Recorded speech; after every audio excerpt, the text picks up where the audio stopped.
What is up, everybody? Woo! Hope you guys are ready. Like, we are going to have so much fun today. I have been spending a lot of time with Aleasha lately, and been going through a lot of her stuff, and she's been highly recommended by so many people that I trust as well. And that's how her and I actually met. And so whenever I went through her training on her pitch weaving formula, I was like, oh my gosh, this girl like gets the way that I like to sell, and it's in that kind of least sleazy way.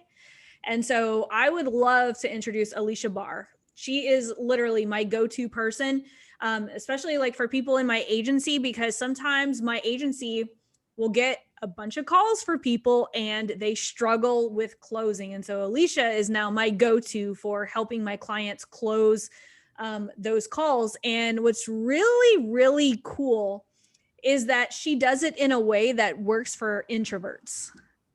And so, and how much you've closed over 50 million in sales, correct? I've done a lot of sales in my life. Yeah. I mean, that's pretty amazing. And so I figured that a lot of you guys have been asking me about my discovery call accelerator strategy. And the discovery call accelerator strategy is no good if you can't close the calls that you're getting, right? And so I wanted to make sure that I brought someone in, and there's going to be a replay, because there's no use in bringing in calls if you can't close them. So Aleasha, tell us a little bit about yourself, and then we'll jam a little bit, right? Because I know I have been seeing a bunch of experts saying this is the way to close, and you kind of have your own different strategy, which I love. I do, but I think the most important thing is that there is no one way to close. And I don't mean that to be like, I don't know, vague. It's just that people are different. So really it's about what works for you. And there are definitely proven things, but if they feel weird, you don't want to do them, because if you feel weird, the other person feels weird for sure too. So a little bit about me. I sold digital marketing for a big corporation for a long time, like 8 years or so. And then I had my own digital marketing agency for 3 years that took over my life. So I shifted into doing sales strategy. And so I've been in the trenches for sales and marketing, which they really play together. They are so mutually important. And like what Laurel said is so true. Like if you aren't closing the calls, then you just have money going out and no money coming in. And that's a really stressful situation to be in. And a lot of people feel like I'm just not good at sales. But when they say that, it's usually because they think that they've had a bad experience with a salesperson, and they're so scared of being that person that they go like 180 in the opposite direction and undersell themselves. Or they just are following whatever horrible advice somebody is saying, like, this is the only way, and it doesn't sit right with them, and they're not that person, but they're doing it anyway. Like I just had somebody message me and say that one of his prospects thought that they'd hung up, but they hadn't. And they were like, what a jerk. And he's like, I'm not a jerk, but he's doing that, the cost of inaction selling. And it's basically kind of like shame selling, where you're like, oh, well, if you don't do this, I guess he's a fitness coach. So I guess, I don't think he says this exactly, but it's like, well, I guess that you're just going to be fat and unhealthy and die young, and your kids will be left fatherless, or something. And it's like, what a jerk. Like, that's what's being taught, because like the other day, like I was listening to a podcast, I won't mention any names. But this person was like, anyone has money for whatever you're selling. Like, and he's like, I like to tell my prospects, if I'm selling a Lambo, he literally said this, if I'm selling a Lambo and I am going to sell it to you for $5,000, will you be able to go find the money and buy the Lambo? And they're like, well, yeah. And he's like, well, then you could find the money for this program. Right. And that's what he's like teaching, people how to do, is like literally, and I get what he's doing, but doesn't it kind of just make you feel like, as a prospect, just make you kind of feel like just a little icky whenever you're and it makes you kind of not want to get on sales calls. Yeah. you can't be transparent with the product that you have to close on. Okay, we'll do Q&A after, right, Laurel? Should I do it now? Yes, we will definitely do Q&A, because I want to get into the meat and potatoes, because this is one of the things that really makes me love what Aleasha does, because I saw an ad the other day from her, and she was like saying like why the because there's a lot of people that teach that you should just shut up and listen on sales calls, because I don't know how many times I've heard that, and Aleasha was like, you should not do that, you should do this instead. And so today we're literally going to talk about like what a lot of people, like there's a lot of information floating around on how you should do this and do this. Aleasha has literally built an amazing sales program and an amazing sales approach. And it literally is like kind of opposite of what everyone else is teaching, which is kind of refreshing. So let's talk about that. Like, because a lot of people say that you should actually pitch at the end of the call, but where do you like to pitch your prospects on the call? Yeah. So like the typical format for a sales calls is like a bunch of questions that are kind of like an interrogation. And I mean, if you're in like the coaching consulting space, all the questions are about uncovering and digging into pain. They're not even to find out if somebody's like a good fit for you. So that only has a goal of selling someone, not actually delivering a result for someone. But like, okay, outside of that, just the format, right? It's like an interrogation. And then there's like this 10-minute monologue pitch where just one person's talking. And if you're an introvert, you're like dying during this monologue. Like, I feel like an idiot. I'm the only person talking, like, and the other person is really tuning out. So, I mean, think about it. Like when someone gets to the quote unquote pitch, are you like, oh, good, here's the pitch, I'm going to lean in? Or are you just like, oh, okay, I'm going to like half listen and just wait till they're done because I want to ask my questions? Probably the latter. No one likes being pitched. So I like to pitch in the beginning by weaving in the pitch with the questions. And this is the training that I'm giving Laurel for her back end of things so that you guys can access it. But it really, people are not as tired. They don't have their guard up because they don't expect for the pitch to be happening in the beginning, so they can hear you better. And also you're like basically giving them little bite-sized pieces instead of like this extended speech. It's like a conversation, basically, is what it is. It's just a regular conversation where one person says something and the other person says something back, instead of like one person saying something and you just asking another question, and that over and over. That's not a conversation exchange. So, I mean, it's not only is it like a different sales strategy, it is so much more effective than the pain and the shame selling. Like, I don't even know, like 20% is really good for somebody who's doing the pain and shame selling. Like, they're stoked about that. That is really low. And it's because, and also only certain people are sold by the pain and shame selling. And especially as like the market gets savvier because everybody's doing it, it's definitely even getting less effective, but it's just so transparently manipulative that it doesn't feel good to the prospect, but it also mostly doesn't feel good for most salesperson. Most people selling it don't feel great about it either. Yeah. So tell them a little bit about your pitch weaving formula, which, by the way, she's gonna give to me. We're gonna put it in the back office training, so you're gonna have access to it. Tell us a little bit about that and how you actually developed that. Yeah. So, I mean, I was always sort of like naturally good at sales just because I like really gave a shit about the people that I worked with, and they felt that. And that's really the number one thing that you need for sales, is to like not be thinking about the sale, but the other person. So it's only like through the last couple of years that I've really like defined what I'm doing and refined it so that someone else could do it. So it's subtle selling, and empathy is a big part of it. And empathy is a powerful tool in sales. And it's important to understand, like, some people aren't entirely sure what empathy is. It's not, oh my God, I'm so sorry, that's so hard. Like, that's compassion. Like, does that make you want to work with someone if they're like, I'm sorry, that's tough? No, probably not, right? Or they like mirror, they say it back. They're like, oh, okay, so you had, you're in a desperate situation. You're in a situation where you don't know what to do next and you've already spent a lot of money. Like just saying it back to them and then going on to the next question also doesn't make somebody want to work with you necessarily.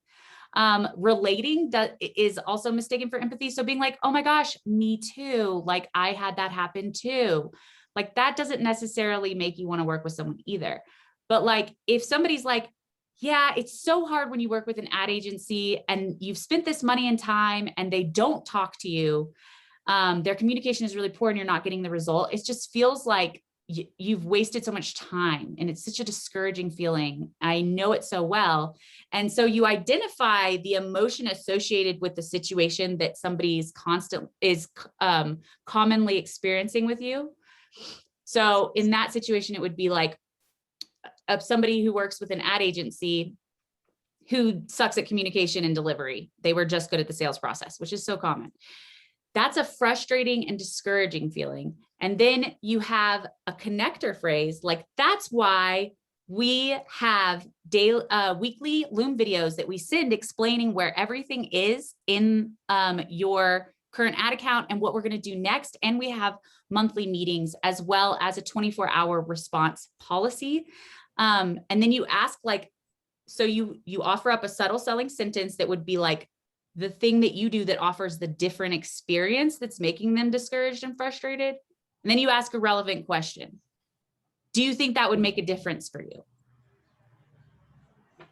Was that like hard to follow? No, that's good. That's good. Like I like this because we're getting to the meat and potato, the potatoes, not just a single potato, right? Yeah. Of what actually goes into a good sales call. Now, I know that the question probably on a lot of people's mind right now is because they're being told that they should do a strategy call. They should be doing an audit call. They should be doing this. In your experience, what do you think? And I know this is going to vary between different niches. What do you see working for different things like strategy calls, audits, or diagnostic calls, or what would you say? Because a lot of people have issues like trying to figure out like what should be the meat and potatoes of a sales call. Yeah, I think, I mean, as far as saying what it'll be when they sign up, like that totally depends on what industry you're in. If you're going to say that it's a strategy call and then make it a sales call, that feels like bait and switch. So I wouldn't really recommend that. You can give a strategy call and then say like at the end, this is what it's like working together, but there's a lot more even beyond this. Would you like to set up a second call to discuss what that would look like together? Like, would that be helpful for you? Really coming from a place of trying to help somebody out more than sell them. So you can talk about having a sales call that you schedule separately after that. But generally, like a sales call should just be like, what the hell is going on? What is your situation? And is it something that I can actually help? And if it is, then like this, this is something that I help people with all the time. And this is how I would help you, is kind of how the conversation should go. And if they aren't a fit, you let them know like, okay, yeah, like, this is not the right time to work with me. You would need to work with somebody else first or whatever. And people really appreciate that. It like sells them more when you are like, I'm probably not the perfect fit for you at this moment. The better investment for you would be to work with somebody to get leads or something. Does that answer the question? Yeah, I think a lot of people are just like trying to figure out, it's like, what kind of calls should I do like to sell my program, right? Like, let's say you have like a high ticket program, because some people are like, well, you should do a diagnostic call, or you should do a sales call, or you should do a strategy call. And obviously like people are using them unanimous across the board, right? Like they'll promote it as like a diagnostic call or a strategy call, but at the end of the day, it's a freaking sales call. And so what have you seen, like, as far as like in your industry, like just kind of working as far as like, do you feel like strategy calls with the pitch at the end work better? Or do you think like just front up saying, hey, we're going to hop on a call and we're going to see if we're going to be a good fit to work together? What would you say from your standpoint works better in most cases?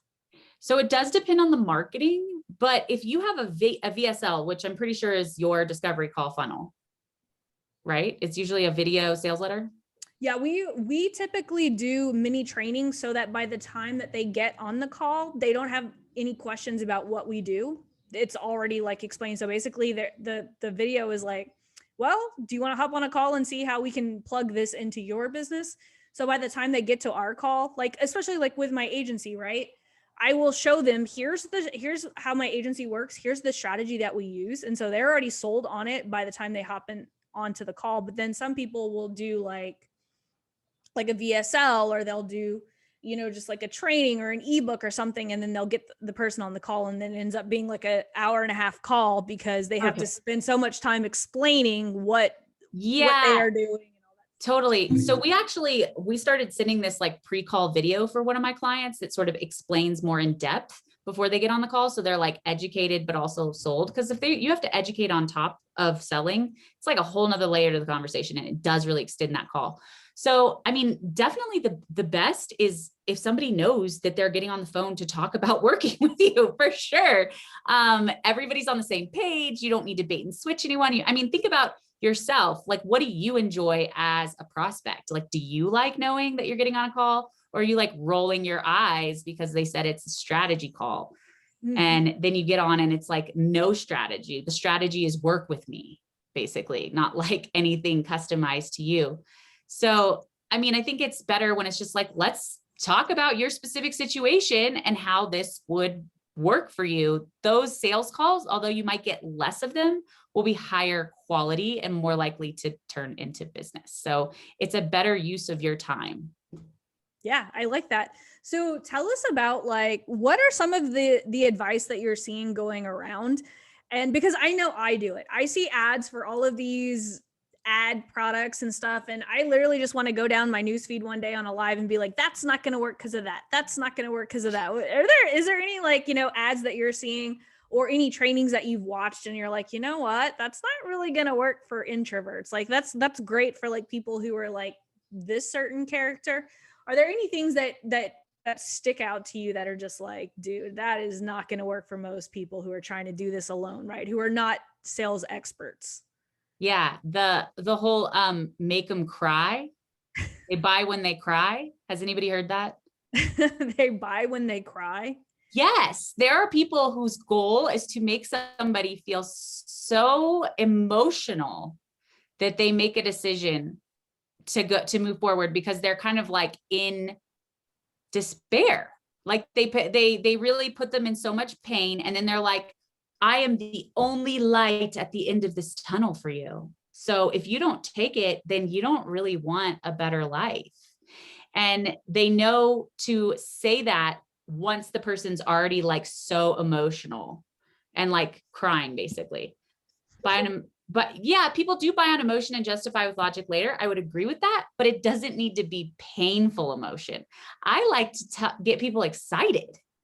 Like, this is going to be so much better than what you're doing now. And this is going to be such a relief. And you really paint the other side of the situation. And I know this has been shitty up to this point, but like, kudos for looking into a solution. A lot of people just stay stuck in their situation. And I can't wait for you to be on the other side of this. And like, that is more fun.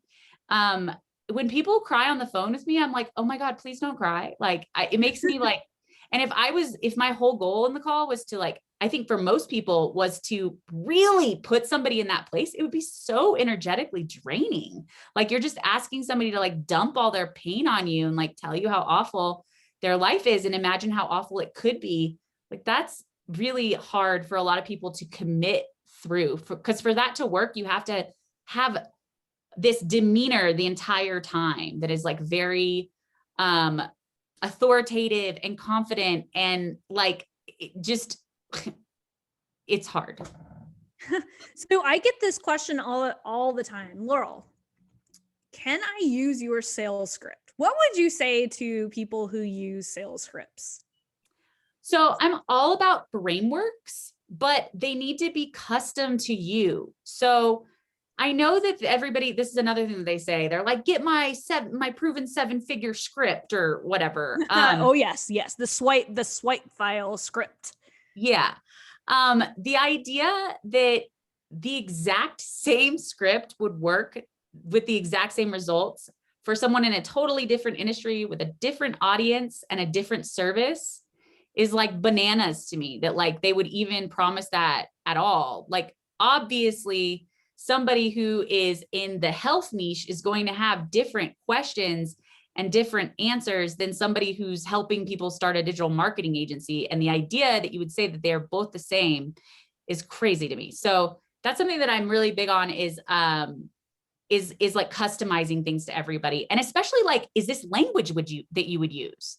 And so like people will do this 7-figure script or whatever, and it won't work. And then the person says, it's your mindset, or it's because you're not saying exactly these words, like they're exactly written. And it feels like I like to say it's like you're putting on bedazzled jeans and like trying to pretend like you're comfortable in them. And if you just do it enough times, you could kind of pull it off, but it'll always feel a little off to everybody. And we're all like, something's not authentic about it, you know? Yeah. So you do a lot of audits, right? Like Aleasha is really good at her students sending in sales calls and stuff like that. What would you say is like the number one thing that you have to fix with students when you're listening to their sales calls, and like some of the mistakes that they're making that literally are like, oh my gosh, like this student could have sold this person if they would have just did this? Yeah. So a really common one is they'll ask a question and the other person will give an answer that sounds like, oh my God, my solution is perfect for you. So instead of continuing to ask more questions that uncover more information, they just get excited and start pitching them. And inevitably, there was something else that they needed to know about the person's situation before they could start talking about that. So it's the way that the subtle selling framework works is you really uncover all the objections before the end, because if you get to the objections at the end, you're like climbing uphill. Like they expect you to like, quote unquote, overcome them. And I also am not about overcoming objections. It's more about like understanding them. So asking a question, like if somebody's like, I don't know if I have enough time. Well, what does your schedule look like? You know, like, what are we working with here? You know, like really talking it through with somebody. Or like if they ask something weird, it's like, what makes you ask that? Or what makes you think that that's an issue? It's understanding. It's not like overcoming. So yeah, a lot of times people will just like go to the pitch so fast after they hear, like, say you're a lead gen company and they talk to somebody about like, you know, what's going on right now? What are you struggling with? I'm struggling with leads. Well, let me tell you about our leads, you know, and they like go on about it. And it's like, wait, you didn't find out like any information about the experience that they had before. Like you could go through your whole pitch and they could be like, yeah, we already tried Facebook ads and it didn't work for us. And it's like, you should have been talking about something different the whole time, but you didn't know because you didn't ask. Does that make sense? Oh my gosh, absolutely. Like these are all things that like I know I go through with my own agency clients, because I mean, my agency specializes in helping my clients get on phone calls with people. And my clients will come to me and they'll be like, I almost had this client, and it's like one of those things, and they're watching because I know, because my clients, they always ask me like, you know, what sales should I be doing? Or like today, like in the premium call, like one of my students was like, what is your sales calls like? Like, how do you do this? And I'm like, well, it's kind of different with an agency. Like it's easy. Like people always are so surprised that whenever I get on a strategy, and you know this because you've been on a strategy call with me, they're so surprised that I'm like, here, this is what we're going to do. This is how we're going to do it. And I literally give away the farm. Like, do you want to work with me? Right. It's just like, do you want to do this? Right. Yeah. And so many people like focus on like the tactics of like, just like the sales tactics of, and I'm like, I have done, and you and I talked about this earlier today. Like I'm the suckiest salesperson, and I almost get like, I literally almost sell every single person that I get on the phone with just by being like authentic and real. And this is what we're going to do. This is how I can help. And some of my students will tell you that I even forget to pitch, and they're like, well, are you going to send me the link? And you know, it's people just put so much, and that's why I like the way that you teach it, like that pitch weaving formula that, you know, I was watching. It's a 3-part video series, and she literally walks you through like step by step. And I was like, that's kind of what I'm doing. Like, I'm so glad that, you know, like someone finally, a salesperson, because I have been through a lot of sales training trying to find someone for this program, because so many people here have, you know, sales funnels and they're trying to book calls. And so that's why I picked Aleasha, was because we just aligned so freaking well. And I know that there are so many people here right now and they're just like, shut up, Laurel, and just open up the Q&A, because that's where the magic always happens. So we're going to just open it up. And Leanne, I think, asked a really good question. She always asks really good questions. And what I love about Leanne is so she's a network affiliate marketer, right? Oh. She has kind of a, you know, kind of a pickle where she has to hop on the phone with people, but she can't necessarily be too transparent with people. And I know how I feel about those kinds of offers. And so, like, you know, but what advice would you, and Leanne, feel free to unmute yourself and kind of give her a little bit more, you know, information about what you're trying to do. Like, what do they think they're getting on a call about? Well, no, I'm using Laurel's program to try and actually get them to the first stage of purchasing the product, to purchasing a program to review the product. And it's a real high-end tech product. And then the problem is I can't get them actually purchasing the low-end ticket to find out about the high-end ticket, because we can't be transparent of it when we're running our ads or when we're doing any Facebook marketing or anything like that. So that's the biggest issue. And then once they purchase the low end ticket, they find out about the product, but it's like 3 hours of videos to watch about the product. And so I'm really struggling with the format and I'm trying to come up with different ways through Laurel's program to maybe try and get away from a little bit of that and maybe try and focus on a different angle and just trying to be more transparent about the product. Because a lot of times I feel like I'm wasting money advertising to the wrong quality of people, because if they can't afford to spend 5 to 10 grand, I'm just wasting my time trying to get them into the funnel. Why can't you just talk to them about the 5 to 10 grand thing? It's just our community policy. They think you'll scare them away, and we're doing attraction marketing, and it's a struggle. I am really struggling with this whole thing because I'm trying to be very authentic. And I've got this, like you say, a wall up, right? And I think people are reading it. And I can't get good quality leads that can afford the product. And I'm just spinning the wheel on spending money. Yeah. So I think that if it doesn't feel right to you, it does not matter if they say that this is the way. Like, you know, the other great thing about introverts, but also everybody, you know, in your gut that something is off, and people will just say, like, this is the way that you do it. And so you keep doing it and it doesn't get results. Results are king. If you make money, if Laurel pitches in the beginning and she makes money, who cares? She should tell everyone else to shove it. And that's the same thing for you. What you're doing that they're telling you to do is not working. I would try something different. I would be honest about the 5 to 10K product and focus on like what the benefit is to them. It will be a longer sales cycle. Like, you'll have to nurture them longer and indoctrinate them longer, but you'll have a higher quality person than someone who comes in on this low ticket crap. Like, that makes sense that the people that come in on the low ticket thing are people who don't really have money. Right. Unless they're like super related or something. Like, the low ticket is like super related to the high ticket thing. No, it's the low ticket offers to start your own business, your own online business through our systems and training and program. But to start that, to earn the commission, you have to buy the product, right? So that's where it's not transparent, right? It's just like, that feels bad. That feels bad. There's lots of people making huge bucks, but I think you have to be that type of person where you, I don't know what it is. I haven't figured it out, obviously, because What was the thing that sold you on it? Like, how be able to work from home and earn money. That was my thing, right? But then the funny thing is, Laurel, when I jumped on, because you saw the ad, and I was like, oh yeah, check. That's what I want. That's what I need. And then when I got the 3-hour pre-coaching videos, I was like, what the frick, man, I got to drop 10 grand. So that's But did you? Well, yeah, because the commission structure is mind blowing, right? But you have to be the very special type of person to do this attraction marketing. And I just haven't found the proper pitch or, and that's why I'm in your program trying to figure things out. But there is this, I'm missing something and I still haven't found it, right? Like, I don't know what it is, but now I'm a coach and I do my own coaching calls for myself and my team.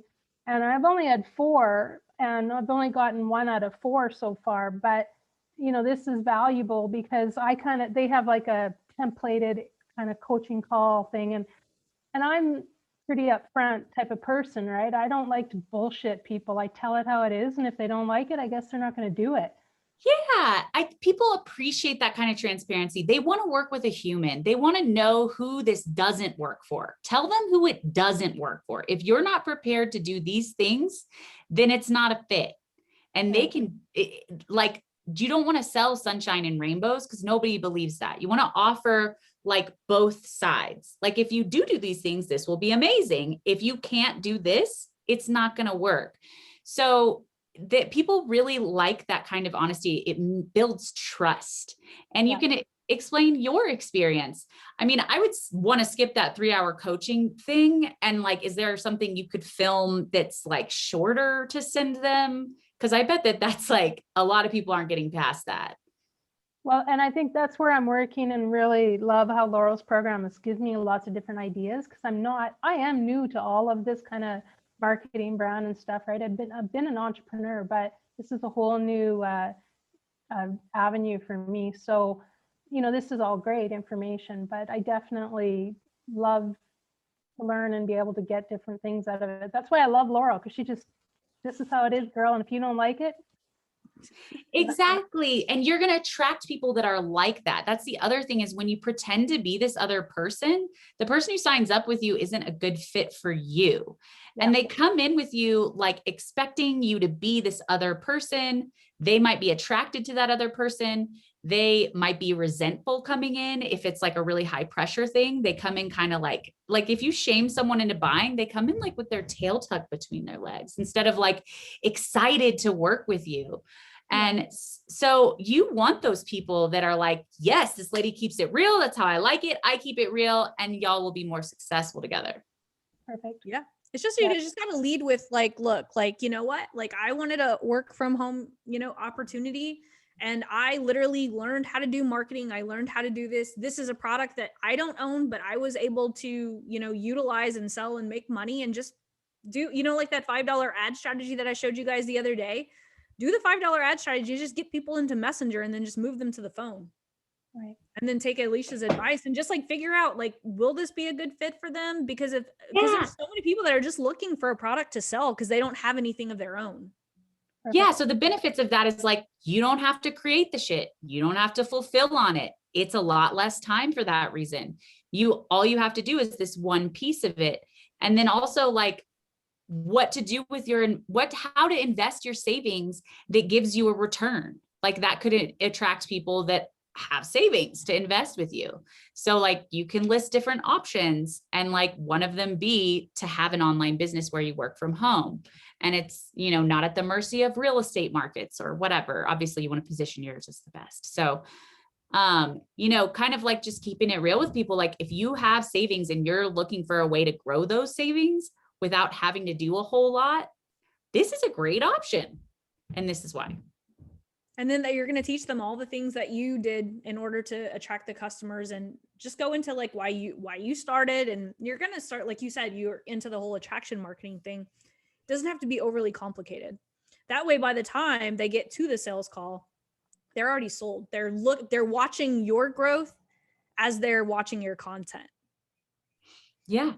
And I mean, you can throw in like little bonuses, like with you, like if you work, if you come in through me, I will, have whatever many calls with you to make sure that you're getting it, or, you know what I mean? Like you can offer those bonuses that can help you feel more confident in what you're offering because you have more control in like giving them the result that you're saying that they can get. And you make it more attractive. It's somebody who wants to work with you. Sometimes it can feel a little scary when it's like, it's all in the course portal. Like, it's like, well, what if I have questions? And it's like, well, you won't be talking to me. A lot of people buy a salesperson, they like them. So it's like really hard when that person disappears. And then there's this other team of people that might suck or not be a fit for them. Yeah. So sorry, I just have one more quick question to add to that. Laurel, do you think it'd be a good fit if I kind of did go lives, like on a mini coaching call kind of thing, giving that information like you just said? I think you should be doing it through your content. Like, I think honestly, like doing power content and like just saying, like, hey, like I literally just a year ago was doing this and I didn't, because remember, like, we're not sending them to a landing page. We're just giving value. Like, look, I know there are a lot of women like me who are looking for this, and this. This is how I myself, why I invested in this specific company. You don't have to name the company because I know that goes against a lot of rules, but you're going to find people who want to follow the person who could collapse time for them. It's all about collapsing time, right? You're going through my program. You can literally build out utilizing all of the stuff from my program and model it for what you're doing, and then have that because it's all about the offer. I don't think you have a sales problem right now. I think you have an offer problem, like trying to package it up, right? Yeah, the right angle. And I tried to fix the top of the fold on my lander, but I don't know. There's a lot of different things that I think are still missing with the whole big package of it, but this is great. Thanks for your time. Yeah, I think just focus on like what feels good to you. Like use that as a barometer. I mean, also it needs to be compelling, obviously, but I think just laying it out there, like, what are your alternative solutions? Doing YouTube and figuring it all out yourself, or I could just show you, Yeah, because a lot of people don't have the time to sit there and create products for themselves. I've told this story before. Like whenever I first started doing my Facebook Lives and teaching people how to do Facebook ads, I was preyed upon by all these, like, remember like Inspire Network and all of those like companies, what was it? I forget what that one was that got shut down first. Digital Altitude, that one.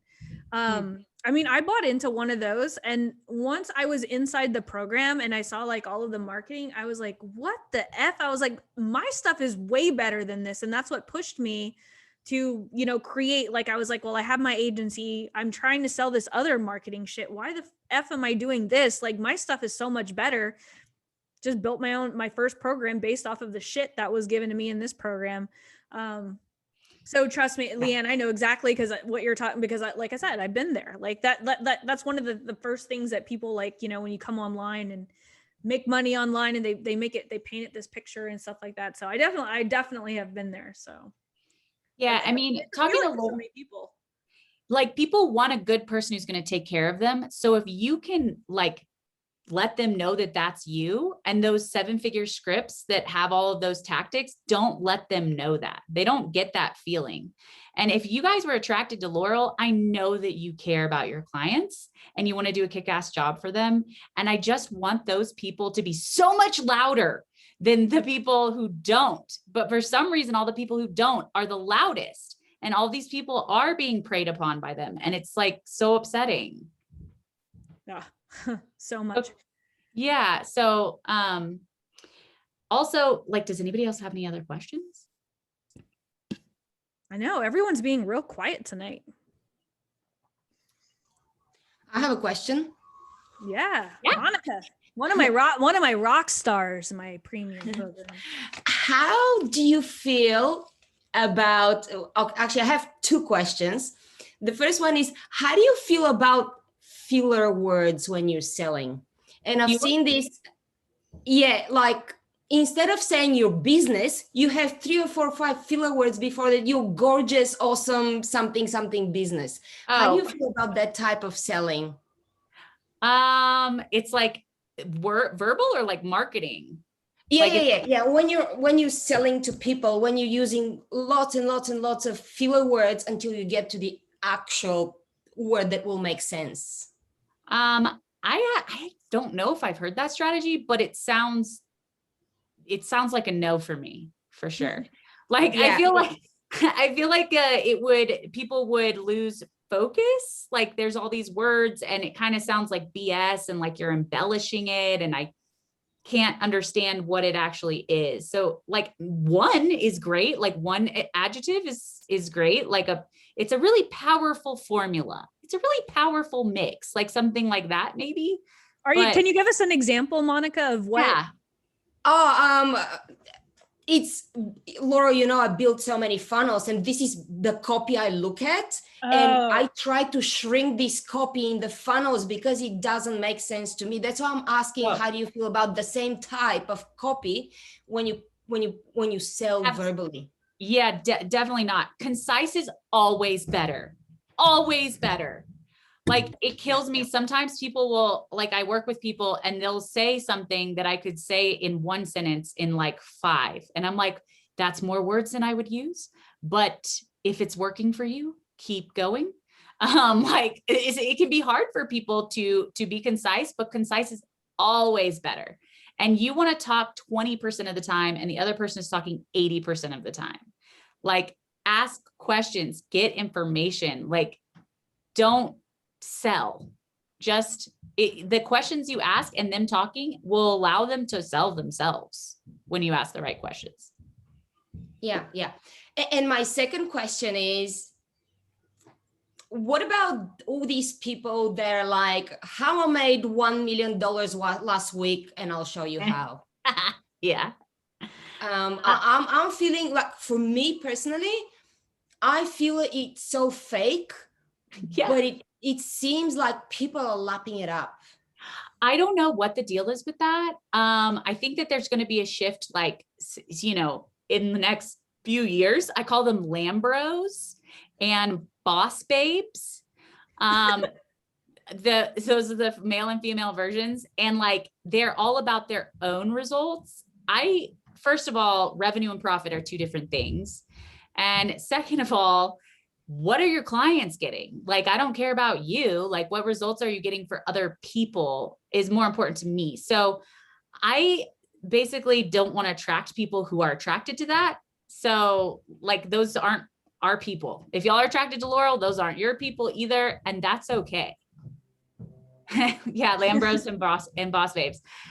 This girl did a really funny, like song that was like her being a Lambro. And she was like, you make 7 figures in your sleep. I make 7 figures on the toilet seat. Like just like up leveling it to some ridiculous, like, how can it get more ridiculous? And this story where it's like, I was begging on the streets on my last dollar and all I had was an apple in my pocket. And then, now look at me. Like, I think that's getting really tired too.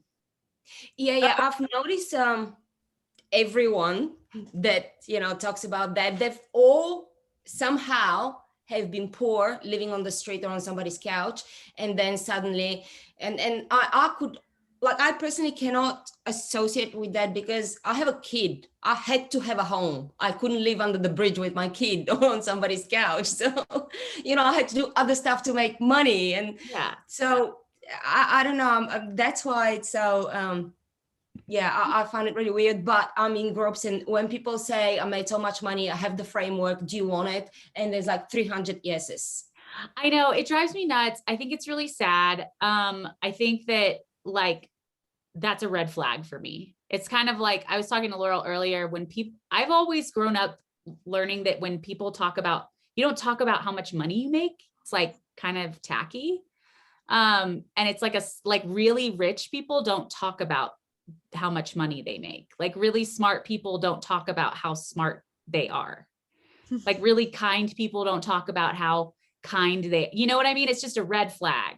Like, and everybody's doing it because they see everyone else having like 300 yeses on it and stuff. And so it's just like this desperate, incestuous kind of circle. And so I think that it's like ripe timing for all of us to come out with something refreshingly different. And stories are powerful. It doesn't have to be my story about how I'm poor and now I'm not. Like, it can be a story that somebody else experiences all the time. It can be a client story. It can be something that you see that's just as compelling in an authentic way. Like, I was never destitute. Like I always kind of hedged my bets, like personally. I was never like, I'm going to go all in and spend all my money and take out a second mortgage on my house. And, I don't have that story, but that's okay. I can still help people just because I didn't like make really bad life decisions first, or not bad. That's like putting judgment on it. Like, I think that it's great when you're able to take those risks, and that takes courage, but you know what I mean? Like, you can talk about how I was working with a client who, like the story I told when I got on, where that guy said that, the woman was like, what a jerk, and got off the phone. And he's like, it broke his heart because he really wants to help people, but he's using this really shitty framework that is making people feel bad. Like somebody could relate to that. You just need to tell stories so people relate. Just like be upfront. Like, like Aleasha and I were talking about this earlier. It's like, we have to do something to disrupt the industry that we're in, right? Like, I'm about to release a podcast that is going to fucking piss so many people off because like, all my programs are full. I have nothing to freaking lose. I'm just going out there and I'm going to reveal all the strategies that people are teaching for $2,000, $3,000, because why the hell not, right? And so we have to figure out, like in our industry, like what is the thing that we can do that's going to disrupt and maybe piss off our competitors a little bit, that's going to keep us ahead of the curve, right? Like something that my mentor told me the other day has like really stuck with me over the last couple of days. He's like, Laurel, he's like, out of all of the internet gurus, he's like, I have confidence that if I put you in a ring, like a concert ring, and there's like 30,000 people in there, and you had to create a strategy, a marketing strategy on the fly for every single person out there, he's like, I feel like you could do it. Right? So you have to figure out, like all of us sitting here, is what is our superpower? What can we do that everyone else is hiding behind a course to do? That is literally in the next year or so, that is going to be what is going to get us one step ahead. And so we have to start thinking outside of the box, start teaching the how. Like, fuck it. Who fucking made the rule that we have to teach the what? So like, many people who made that rule? Well, so many people will be like, okay, I need you to do it for me. Like, that's great that you shared the how. I can't go do it on my own, like all the time. So people pay for convenience. Like, I could drive my ass down the street and get my pickup food, but I'm paying Uber Eats because of convenience. It's not about that you don't know how necessarily. And then like also, there is an oversharing, over educating thing that happens on calls though. So you don't want to go too deep in the weeds. That's another thing when you said, like, what do I hear people do sometimes? They'll get so excited and forget what it's like to be hearing about it for the first time. And like, for example, start talking about Facebook pixels and retargeting, and the people are overwhelmed and lost and confused. That's me. Like my first, like whenever like I was going, because I have a coach that helped me like put together the podcast, like Angie Jordan, freaking amazing. I spent a whole day with her, and I don't know how many times she like wanted to slap me and said, stop fucking teaching this shit. Like just start talking to people. And she's like, stop it. You don't have your whiteboard. This is like all like, I am totally guilty for that. Back it up, big picture, so that somebody can get it. This happens a lot with health too. People will be like, it's this hormone interacting with this, serotonin, blah, blah, blah, blah, and everyone's like, so like, what does that mean for me? Like, so that you do want to talk about the how, like, this is what we're going to do, but just like, don't go too in the weeds. They don't need to know what they don't need to know. Right.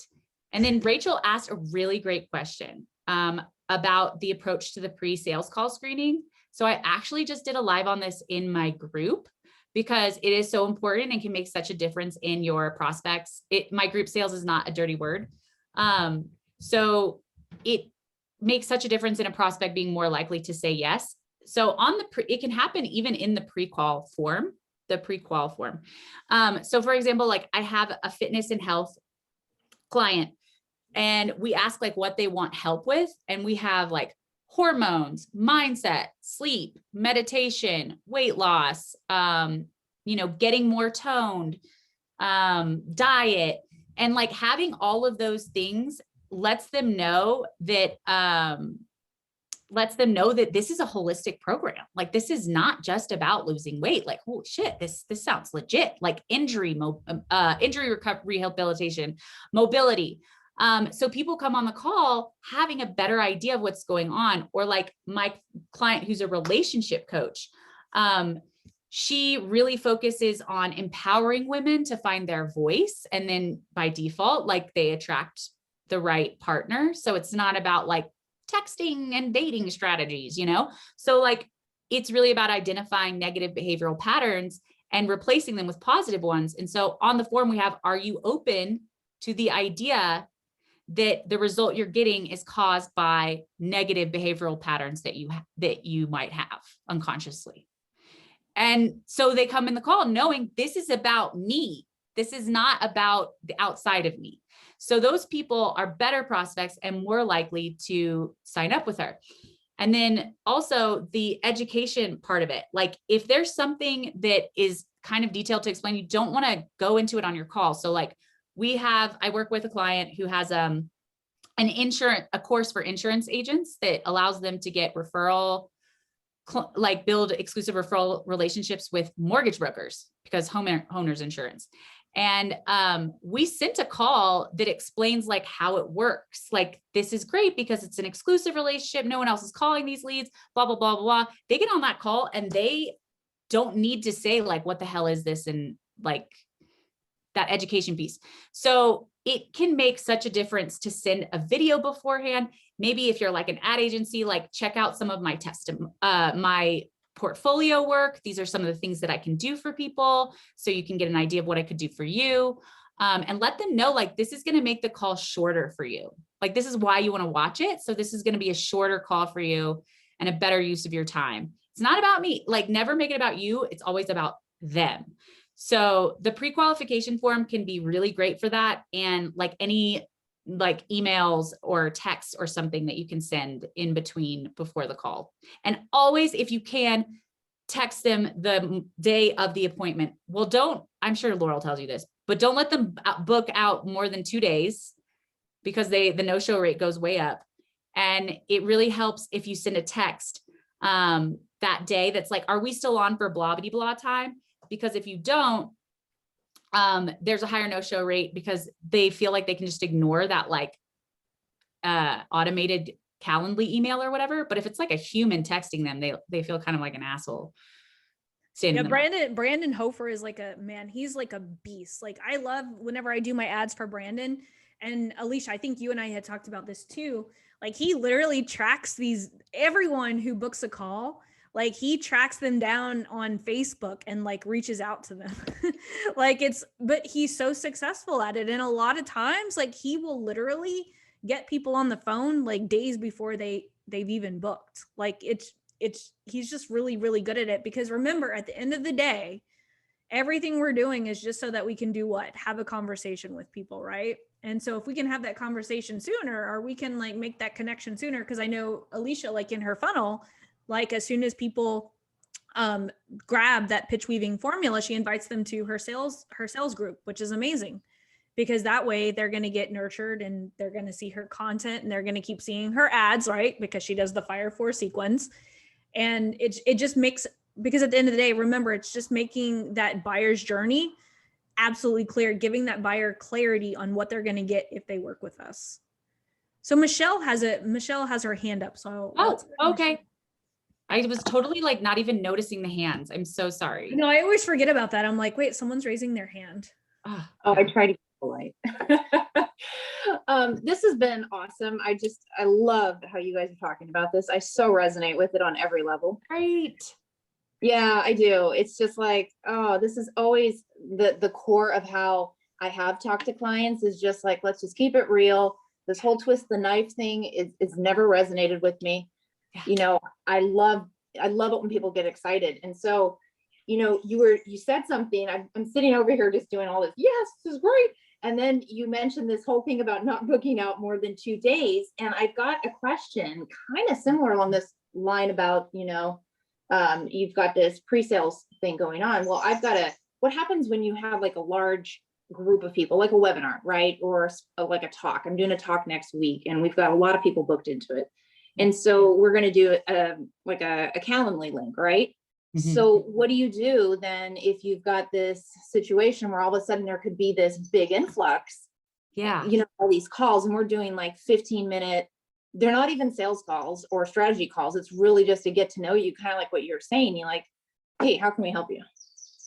Yeah. And then if it makes sense, booking another call. Exactly.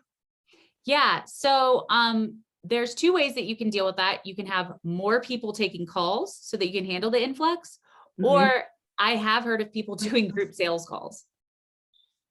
Oh, Where like everybody's on at once and you're kind of like all talking about like what you can, and then it could be longer than 15 minutes, right? You can do kind of like Q&A and talk about the program and, you know, find out what everybody's going through. see, now I understand that, but I this is about money though, people's personal financial situation. So I don't know if that's gonna fly as well, you know? It feels like intrusive kind of. Well, I just don't know if people are gonna open up about their specific situations In front of other people. Yeah. Because I mean, this is the kind of thing where, you know, we're all about like helping people, like with their specific numbers on their taxes and how can they find money within their business so that they can save more money on their taxes. Like that's a big core part of what we do. We do other things, but Yeah. it's like you actually have to be talking numbers and throwing them around, right? Yeah. I mean, that's harder. Like it's the same thing with like people who have intense like anxiety disorders and stuff. They feel really weird a lot of times. Okay. So, like on a group call of sorts. But I mean, you could still do the group sales calls and just keep it like high level. Like this is what we do. Like we identify here, like your money here and your money there, and they can hear how you talk to somebody else who doesn't feel weird about it. Gotcha. Okay. And be like more interested. I mean, you don't have to do it. It's just that if they book out like multiple days, they just kind of forget and aren't as excited about it. Yeah, no, I know. And I want to keep that momentum, right? Totally. And I mean, there are people who are going to be like, yeah, how do I save money on this and not care that other people are around? Right. That's a good point. That's a good point. Yeah. Okay. That's a good idea. I hadn't thought about the group call. Thank you. Yeah. And it really depends too, because and what you'll find is like the people who are highly qualified to be in that group and who are your ideal clients. Like I'm a part of Dan Nicholson's cash flow engineering group.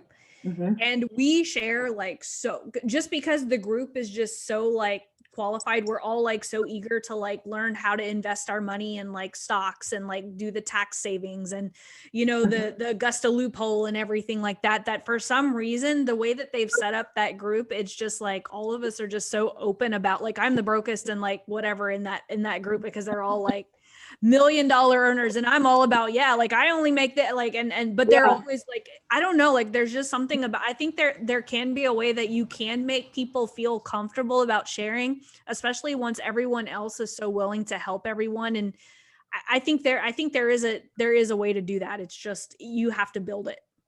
Okay. Thank you. I hadn't even thought of it from that angle because I've been so used to doing just the one-on-one. But I totally I'm so grateful you said that. Thank you so much, Laurel. Yeah. Oh my gosh. I definitely check out Dan Nicholson. Like I am a Dan Nicholson, like, I don't know, like not only a follower, but I'm a client. And also like, I'm just in awe of like has as much things as he's done for like other people in that group for free. I'm like, and that's literally why I decided that I was going to hire him, because it was like one of those things, like Aleasha said, like he was giving so much value. And I'm like, I don't even want to trust myself to do this tax stuff. Like, I'm just going to hire his agency. Oh my God. I would never try to figure that out.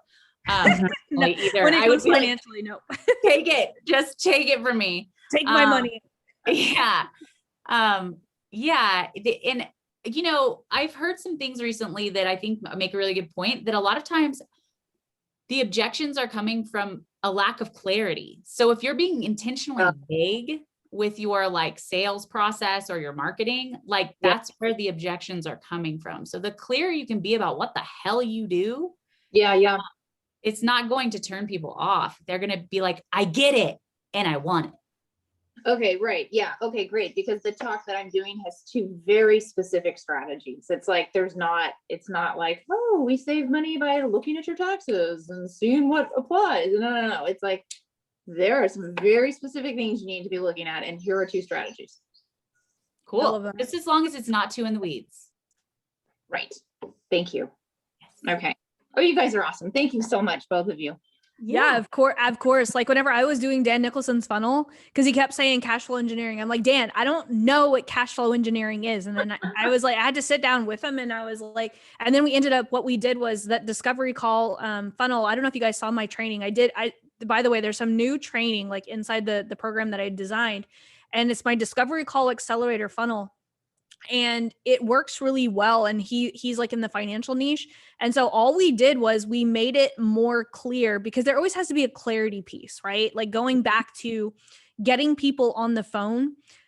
Someone's not going to get on the phone with you if you're not absolutely clear on what's going to happen during that call. Like that's the reason why people don't always move forward. And so if we like, the more that we can say, hey, you're going to opt in for a training, and then right after that training, I'm literally going to invite you to come to a call with me, right? And then if they do exactly what you say and everything happens exactly how you said it was, their level of credibility and authority goes up, right? And then in that 15-minute training, you're telling people like I designed a training for him because like after listening to his training like all the way through, I was like, oh, you're going to show me how to find 3 places where there's hidden profits in my business without taking on any clients. And you're going to help me retire 10 years earlier. I was like, sold. Why are you not marketing with that framework? Right. Because that was something that he wasn't being clear on. He was just like, it's cash flow engineering. That's what we're going to be doing. And I'm like, I don't understand what that is. But if you told me that there's 3 places in my business that I could find hidden cash right now without taking on any more work, and 2, it's going to help me retire 10 years earlier. Sold. And so that's where that clarity piece comes in.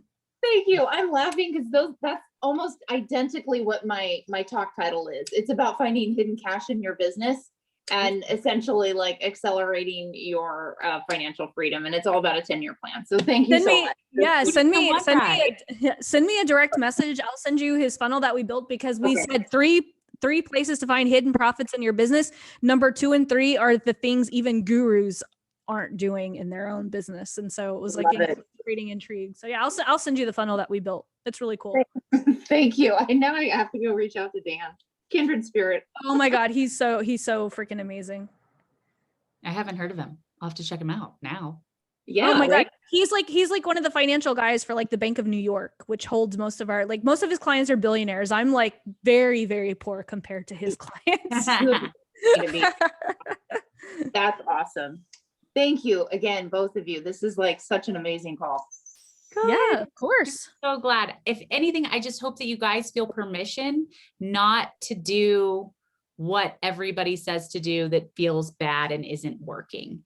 Like use results as your barometer and the way it feels to you and the reaction from the person you're talking to. Because if you're an introvert, especially, like you can feel when someone's like pulling away and when somebody's leaning in and when somebody's excited and when somebody's turned off, and use what you feel and the reaction you're getting and what makes you money. That's all that matters. And everyone else, that's great that works for them. Like no judgment, just doesn't need to be pushed on other people if it doesn't work for them. I have a question. Yeah. So I really like what you said about what works for you and what doesn't work. Screw them, because I'm actually in this coaching program. They're all high ticket coaches and they're all like high ticket, like you have poor girl mentality because I know they call me poor girl mentality. One of the persons, I was like, what? So like basically I sold a low ticket coaching program. It's only $99 because the industry, the background of that industry, it's like Walmart shoppers, you know what I mean? Like we like buy things at the thrift store for $5, sell it for like $30. And so all the people that teach these courses it's only like $99, $199 is like the industry standard. And since the coaching world, they're like, manifest your dreams and we'll charge you $10,000 a month, $30,000 a month, and then you'll make 100,000. And like they're kind of from that kind of world, like like attraction and all that. And I'm like, and then I told them like, when I put it on at $99, I get like 5-6 sales a day, right? And then when I do 2,000, like they mentioned, like everybody's telling me do 2,000, like for 2 weeks, nothing. And then I put it back to 99, I get like 5-6 sales every day. And it's just like, I feel like L'Oreal's business model of like $7, and then they build trust, they get to know her. And then if they worked on with me one-on-one or group coaching or something, but I know they won't because they're so cheap. But just I know that that's kind of what works for me. But because I'm like, feeling these pressures from these high ticket law of attraction or like these kind of coaches, and I paid them so much money. I'm like, okay, I'll just do what they're saying, and I'll do this complicated funnel, and I'll take their calls. And but I was like, I don't want to take their calls. I don't want to DM people. I don't want to like do this complicated funnel. I just want to put it on my link tree like I was, like promote it once in a while on my stories, and then they all just buy with the way I was doing it. But I think I just let them influence me, and I just feel like more peace in my heart listening to you, because I'm like, I feel like $2,000 to learn how to buy things for cheap and then sell it for like $20 that you bought from the thrift store or from Zara or some retail stores. It's just, it doesn't make sense, you know, like, so I just, and I feel like, and then I felt so bad when she said, oh, you, because she said you need to raise it to 5,000. I was like, what? I said, they don't even want to buy at 500. And she's like, you have a poor girl mentality. When you resonate at my level, then you could come DM me. I was like, you know, so I just want you to see what you think. I don't know what the deal is with that. Like, they shame you in the program too. Like, the lack of results are you and not me. A real expert can customize things around somebody's situation. And the same thing is not going to apply for all of them. So what you're saying makes total sense. These are people who are buying something inexpensive and making like $10 or $20 off of it. So what it would take them so long to get a return on $2,000 or $5,000 investment. So, I mean, I think just take the pieces that they say that resonate with you and that make sense. And then just like, it's not that you can't get anything of value from it, but don't feel pressured to take all of it, you know? And, they sound like it's honestly like the relationship that I hear with some people in their like high ticket coaching programs. By the way, this never happened in corporate or when I was an ad agency. Like, executives, if you told them, if you did any of the shit that they do in this world, they would like laugh at you and tell you to get out. Because the truth is, there's always other ways to do something. Like, the idea that there's only one way to do it is like just so obviously a lie. So anyway, it's almost like when you're in a toxic relationship and you're like, oh, but I've spent so much time and effort. And so you like continue to be in the toxic relationship because of all the time and effort. And in this case, money.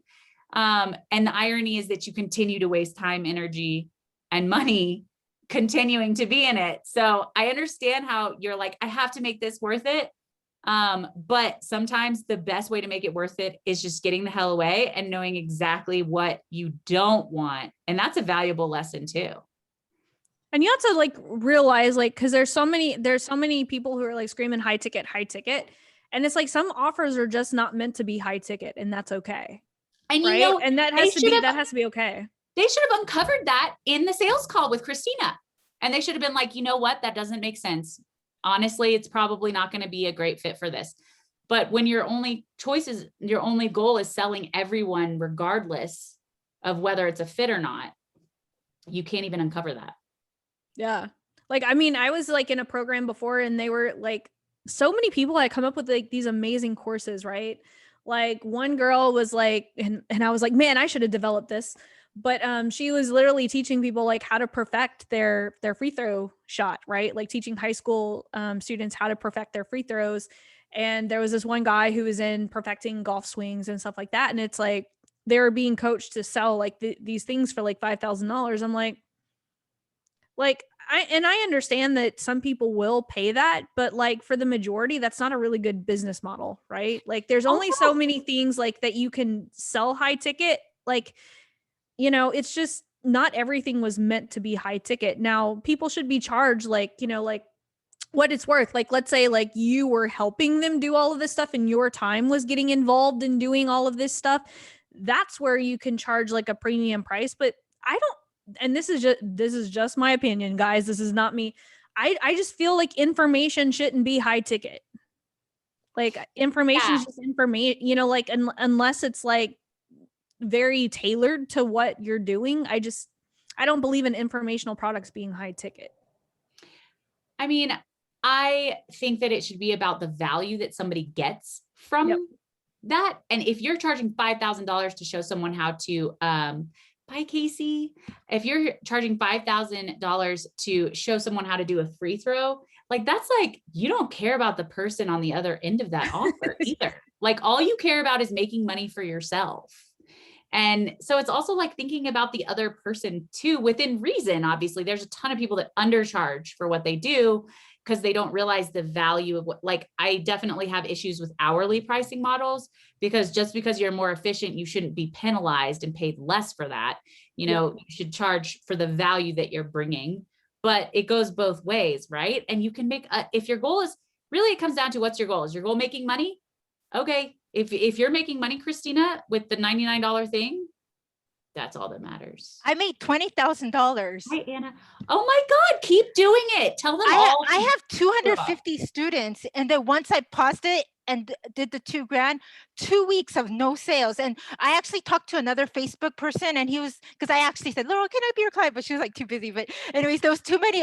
He said that people that charge $199 versus the people that charge $99 and $2,000, actually the $199, if they wanted a 10 grand month, they actually sold enough programs, even though it was a lot more volume, that to hit the goal than the person that charged the $2,000 that had to do all the calls and do all that, like in the mass market frame of things. So yeah, like I just feel more peace that you're giving me, because like they make it seem like you don't love yourself, you don't like you're feel the that you're problem. worthy, you know. Yeah. And I'm like, no, I will charge like $2,000 for like mindset or counseling or psychology group. That makes sense. But like, this is an evergreen that I'm just throwing at them. They just watch a bunch of videos. Like, I just think that even at the most, $499 is the most I would cap it at. And so I just thank you for this call. Every time L'Oreal speaks, and anything she brings in, it just really, really like insightful and honest. And so I appreciate your feedback. I'm Thank you. so glad. All of you guys, like everybody, if you are a good person that cares about your client results, you know what feels right to you. And then if you're not sure, just judge it by the results. If you're not getting them, do something different, just in case your internal intuition is off, but it's probably not off.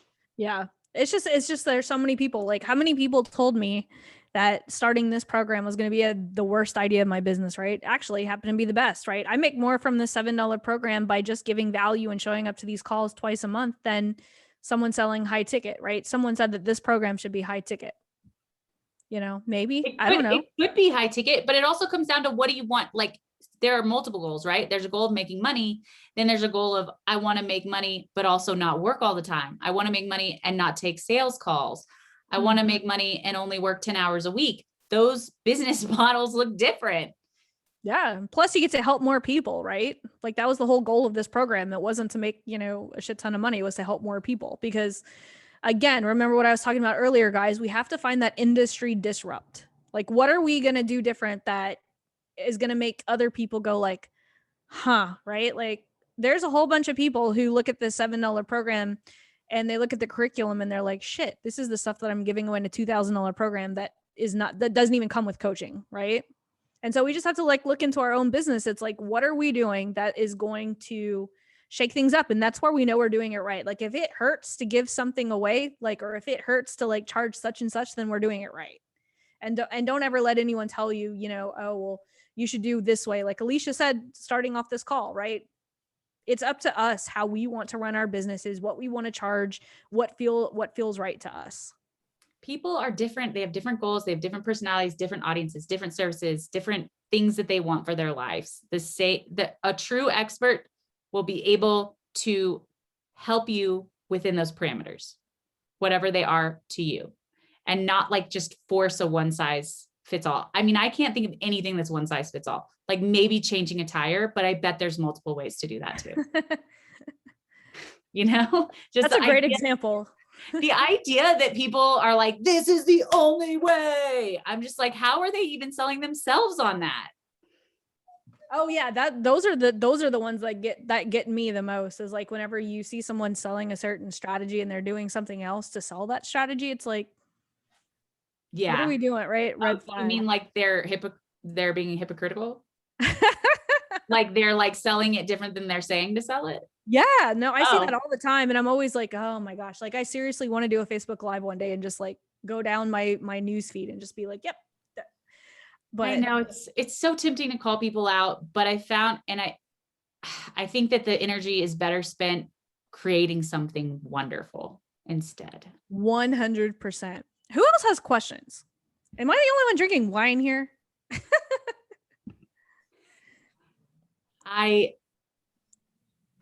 Does Marty have a question? He turned on his camera. He's like, oh shit. Now I'm on mute. Now I'm off mute. I was typing it out, but now I'll get on camera and talk about it. Was wondering, this has been great, by the way. Really enjoyed this. I was wondering, Ashley, what if your framework or your context would change when you're trying to sell an intangible product?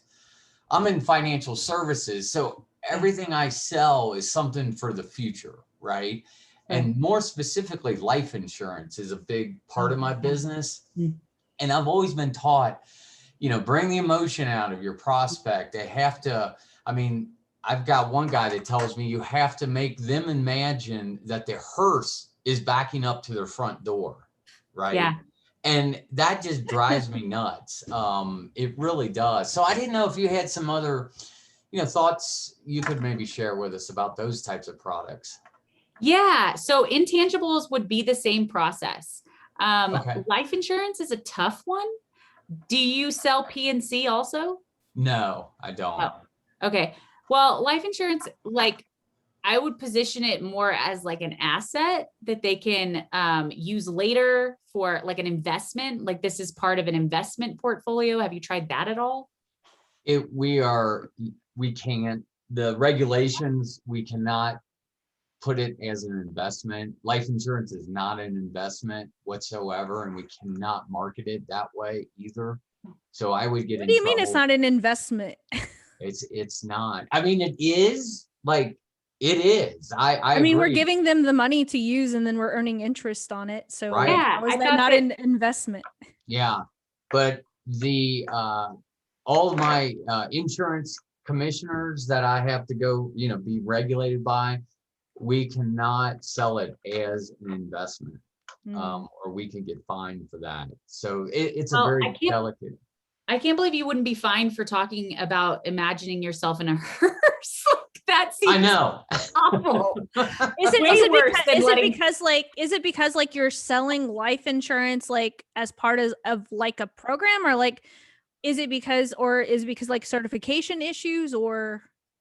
It's because it's been sold so many times as an investment and not as life insurance that now regulators have come out in the last several years saying that we want people, because a lot of people purchase this stuff without even knowing it's life insurance because it's been sold as an investment.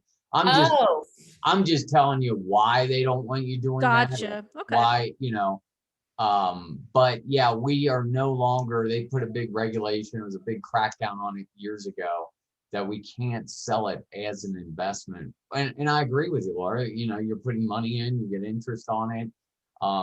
Most of it is guaranteed not to lose, and things like that. But so these are kind of the challenges I've been having, with that. The people who sold me have been breaking the rules, because that's how I bought into it. Yeah. Not as an investment. Yeah. Yeah. People still are. That's how I bought it too, Laurel. I have a comment. Tanya? I'd like to comment because I'm also in the financial services space, but I also happen to know, I don't sell life insurance, but I happen to know that really well in a lot of the regulations. And I just wonder if you can position it more as a wealth protection strategy, because there is there's a lot of benefits. So in my program, I teach people soup to nuts, right? If they want to fix their credit, manage their debt, and invest, and then protect their wealth. And part of what I teach them about, I don't sell the product, but it's how they can use life insurance as part of their wealth building strategy, and also for tax planning purposes.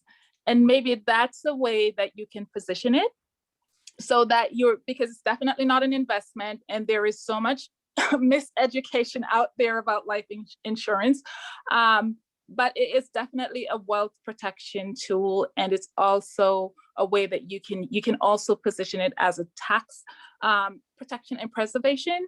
So you would just have to think about how you would be able to offer that to your clients so that they can see the benefit of how they can use life insurance to do that. And also obviously to build generational wealth.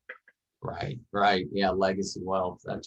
That's something I have been doing. And I have started testing wealth protection plan is what I've been kind of starting to do. But I didn't know if the sales process, with it being an intangible product, would be something different. I think that's still tangible. Like, I think that that's still something very tangible that you can, sell to people.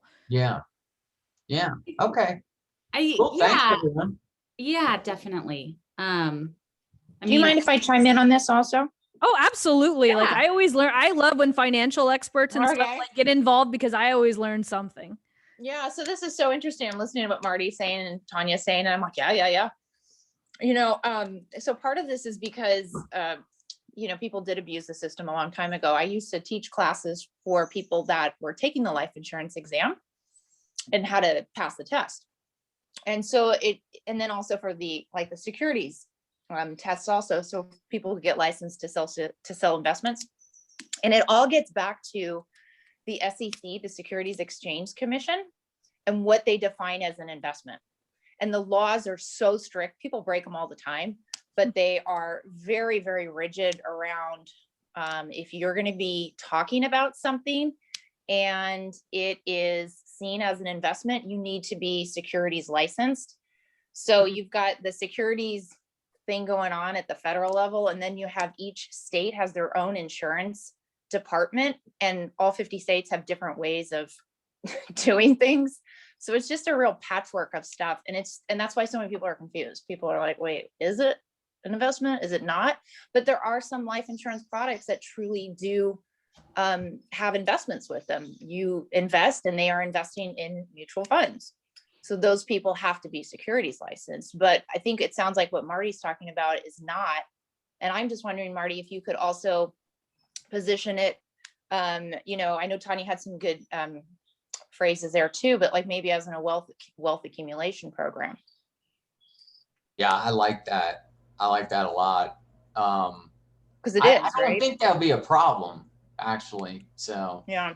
I love the creative thinking. And then it just comes down to the process is like asking them what they're doing now and how this would fit into it. And does that feel like it would really fit into it for them too? And so the process would still be the same, but it sounds like you need a little different angle to bring them in to be interested to have the conversation, because nobody wants to talk about life insurance. Exactly. I know. Yeah. Believe me, I know. What is your sales process, Marty, that you're bringing them into? Like what is leading up to that phone call? Education. I do a webinar. How does that convert? How does the webinar convert as far as like bringing people in and getting on the phone? I'm getting probably maybe 50 people on the webinar, talking to 10, closing 2. But that more than pays for, all my marketing and I'm wondering if you should just push your ad spend a little bit and get more people in. I have had that suggested to me, and that's what I'm thinking about doing for May. I'm just waiting for a couple deals to close, if you know what I mean. So I can put more of that money towards the ad spend. So yeah. And what are you doing for follow-up? Like after they go to your webinar and let's say they don't book a call, is there a sequence that you have there going? Okay, cool. Yeah, just want to make absolutely. sure. Because I would go live or be putting out information and then boosting that post to everyone who's taken your webinar.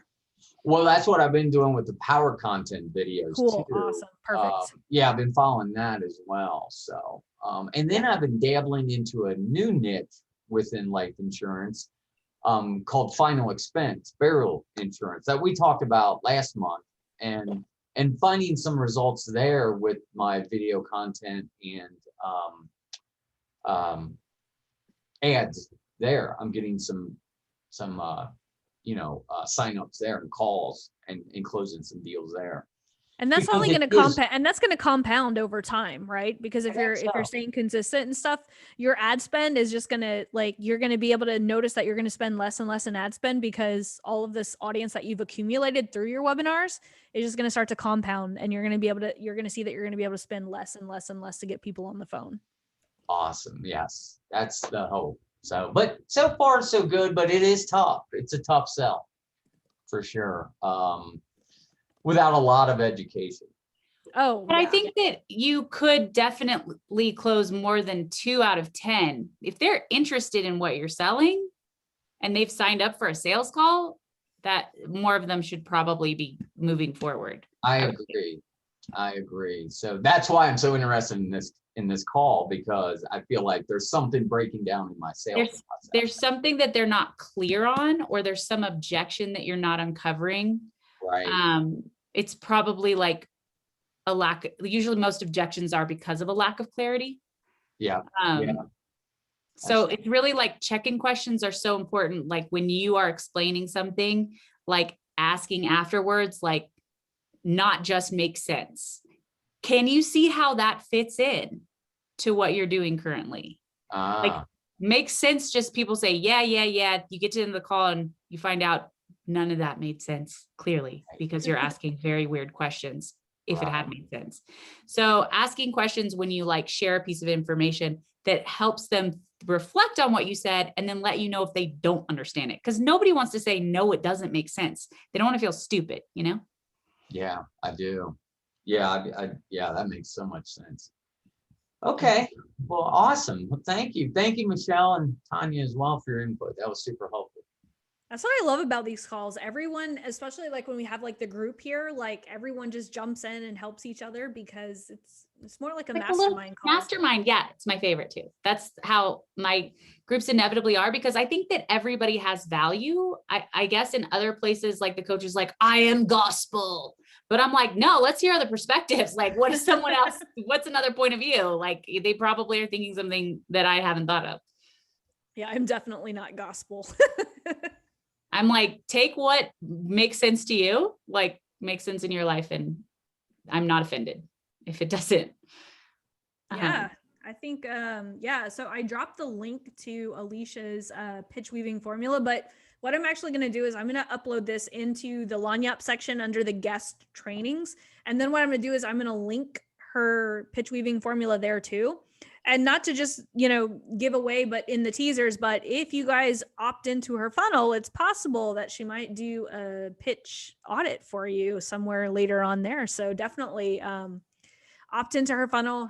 I've already read her emails. I know that they're going to be super valuable. All of her, we're working together on content and stuff like that. And so just by opting in, you're going to get a ton of value. But her pitch weaving formula, she should be charging for it, but she's giving it away for free. So lots of cool stuff in there. So much, Laurel. And thank you so much for having me on here. I'm so glad that I got to talk to you all. And I hope it was helpful, at least in some way, some part of it. And hopefully I will see you all again somewhere. Oh yeah. We're going to have her back. And we're going to have some more people, because I'm working on, because everyone. So here's the thing, guys, anytime that you guys are giving me feedback or you're like saying, I want this, I want that, like I will bring in the experts, like Aleasha. I got to talk Aleasha into coming here. So if you guys have any requests, like you're having issues with things, I have a wonderful network of people who are just as helpful as I am and are always happy to come in and help. So if you guys feel like you need help with this or you need help with that, if I can't help you, I'm going to bring in someone. Like I am not the salesperson, so I brought in Aleasha. So always happy to do that for you guys. So you guys have Laurel. Thank you. You guys have an amazing night. Cheers. I hope you guys are all having a drink that you enjoy and not spilling it everywhere like Aleasha did right before getting on. Don't tell everyone. Nobody would have known. Yes, I spilled it all over my electronics. It was like 1 minute before, but it's okay. I had a towel nearby. It happens. Okay. It happens to us all. I've spilled a drink on a Facebook Live before. It's like, oh well. It's authentic, right? Yeah. Oh yeah. Super authentic. You guys have an amazing night. It's awesome to see everyone here. All right. Bye, everybody. Thanks so much. Bye.